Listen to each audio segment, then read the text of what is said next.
ಸ್ಯಾಂಡಲ್ವುಡ್ನಲ್ಲಿ 2025ರಲ್ಲಿ ಸಾಕಷ್ಟು ಸಿನಿಮಾಗಳು ಬಿಡುಗಡೆಯಾಗಿವೆ. ಅವುಗಳಲ್ಲಿ ಕೆಲವೊಂದಿಷ್ಟು ಸಿನಿಮಾಗಳು ಬಾಕ್ಸ್ ಆಫೀಸ್ನಲ್ಲಿ ಭರ್ಜರಿ ಕಲೆಕ್ಷನ್ ಮಾಡಿದೆ.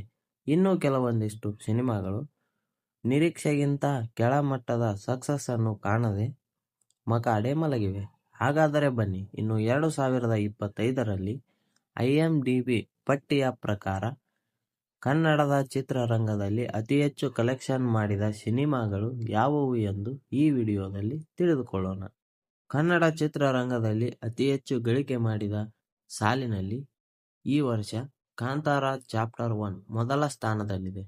ಡಿವೈನ್ ಸ್ಟಾರ್ ರಿಷಬ್ ಶೆಟ್ಟಿ ನಟನೆಯ ಕಾಂತಾರ ಚಾಪ್ಟರ್ 1 ಚಿತ್ರವು 125 ಕೋಟಿ ಬಜೆಟ್ನಲ್ಲಿ ನಿರ್ಮಿಸಲಾಗಿದ್ದು 847 ಕೋಟಿಗಿಂತಲೂ ಅಧಿಕ ಕಲೆಕ್ಷನ್ ಮಾಡಿ ಕನ್ನಡದ ಬ್ಲಾಕ್ ಬಸ್ಟರ್ ಸಿನಿಮಾ ಎನಿಸಿಕೊಂಡಿದೆ. ಹೊಂಬಾಳೆ ಫಿಲ್ಮ್ಸ್ ನವರ ಮಹಾವತಾರ ನರಸಿಂಹ ಈ ಚಿತ್ರವು ನಿಜವಾಗಿಯೂ ಭಾರತೀಯ ಬಾಕ್ಸ್ ಆಫೀಸ್ನಲ್ಲಿಯೇ ಉಗ್ರಾವತಾರ ತಾಳಿತ್ತು. ಆನಿಮೇಟೆಡ್ ಮೂವಿ ಆಗಿರುವಂತಹ ಈ ಚಿತ್ರ 40 ಕೋಟಿ ಬಜೆಟ್ನಲ್ಲಿ ತಯಾರಾಗಿ 326 ಕೋಟಿಗಿಂತಲೂ ಹೆಚ್ಚು ಗಳಿಕೆಯನ್ನು ಕಂಡಿತ್ತು. ಅಷ್ಟೇ ಅಲ್ಲದೆ ಈ ಚಿತ್ರವು ಆಸ್ಕರ್ ನಾಮಿನೇಷನ್ಗೂ ಕೂಡ ಸೆಲೆಕ್ಟ್ ಆಗಿದೆ. ಸೂಪ್ರಮ್ ಶೋ JP ತಮಿಳುನಾಡು ಅವರ ನಿರ್ದೇಶನದ ಈ ಚಿತ್ರದಲ್ಲಿ ಯಾವುದೇ ದೊಡ್ಡ ನಟರುಗಳು ಇಲ್ಲದೆ ಕೇವಲ ಹೊಸಬರು ಮಾಡಿರುವಂತಹ ಚಿತ್ರದಲ್ಲಿ ರಾಜ್ಬಿ ಶೆಟ್ಟಿ ಅವರು ಸಹ ನಟಿಸಿದ್ದರು.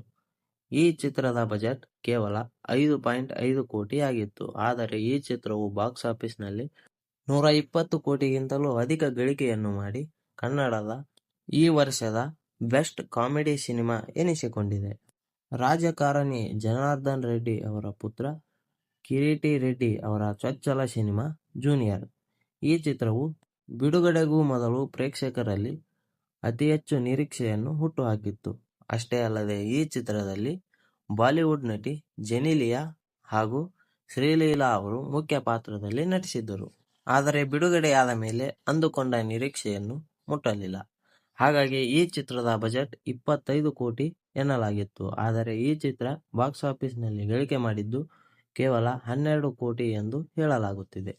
ಇನ್ನು ಯುವರಾಜ್ ಕುಮಾರ್ ನಟನೆಯ ಎಕ್ಕ ಚಿತ್ರವು ಸಹ ಪ್ರೇಕ್ಷಕರಲ್ಲಿ ಸಾಕಷ್ಟು ಕುತೂಹಲವನ್ನು ಹಾಗೂ ನಿರೀಕ್ಷೆಯನ್ನು ಹುಟ್ಟುಹಾಕಿತ್ತು. ಆದರೂ ಸಹ ಈ ಚಿತ್ರ ಬಾಕ್ಸ್ ಆಫೀಸ್ನಲ್ಲಿ ಹಿಟ್ ಆಗಿದೆ. ಎಕ್ಕ ಚಿತ್ರದ ಬಜೆಟ್ 10 ಕೋಟಿಯಾಗಿದ್ದು ಈ ಚಿತ್ರದ ಗಳಿಕೆಯು 11.5 ಕೋಟಿ ಕಲೆಕ್ಷನ್ ಮಾಡಿದೆ ಎಂದು ಹೇಳಲಾಗಿದೆ. ವಿನೋದ್ ಪ್ರಭಾಕರ್ ನಟನೆಯ ನವೀನ್ ರೆಡ್ಡಿ ನಿರ್ದೇಶನದ ಮಾದೇವ ಚಿತ್ರ ಈ ಸಿನಿಮಾವೂ ಸಹ ಈ ವರ್ಷ ಕನ್ನಡ ಚಿತ್ರರಂಗದಲ್ಲಿ ಛಾಪು ಮೂಡಿಸಿತ್ತು. 4 ಕೋಟಿ ಬಜೆಟ್ನಲ್ಲಿ ತಯಾರಾದ ಈ ಸಿನಿಮಾವು ಗಲ್ಲಾಪೆಟ್ಟಿಗೆಯಲ್ಲಿ 7.5 ಕೋಟಿ ಕಲೆಕ್ಷನ್ ಮಾಡಿದೆ. ಇನ್ನು ಅದೇ ರೀತಿಯಾಗಿ ಶರಣ್ ನಟನೆಯ ಚೂಮಂತ ಚಿತ್ರವು 6.5 ಕೋಟಿ ಹಾಗೂ ಡಾರ್ಲಿಂಗ್ ಕೃಷ್ಣ ನಟನೆಯ ಬ್ರಾಟ್ ಚಿತ್ರವು 5.5 ಕೋಟಿ ಕಲೆಕ್ಷನ್ ಮಾಡಿವೆ. ಇವುಗಳಷ್ಟೇ ಅಲ್ಲದೆ ಇನ್ನುಳಿದ ಸ್ಥಾನಗಳಲ್ಲಿ ಯುದ್ಧಕಾಂಡ 2, ಏಳುಮಲೆ, ವಾಮನ, ಮನದ ಕಡಲು ಈ ಎಲ್ಲಾ ಚಿತ್ರಗಳು ಈ ವರ್ಷ ಬಿಡುಗಡೆಯಾಗಿ ಕನ್ನಡ ಚಿತ್ರರಂಗದಲ್ಲಿ ಒಳ್ಳೆಯ ಹೆಸರುಗಳನ್ನು ಪಡೆದುಕೊಂಡಿವೆ ಹಾಗೂ ಕಲೆಕ್ಷನ್ನಲ್ಲಿಯೂ ಸಹ ಮುಂಚೂಣಿಯಲ್ಲಿವೆ. ಹಾಗಾದರೆ ನಿಮಗೆ ಇಷ್ಟವಾದ ಕನ್ನಡದ ಈ ವರ್ಷದ ಅತಿ ಉತ್ತಮ ಚಿತ್ರ ಯಾವುದು ಎಂದು ಈ ವಿಡಿಯೋಗೆ ಕಮೆಂಟ್ ಮಾಡಿ.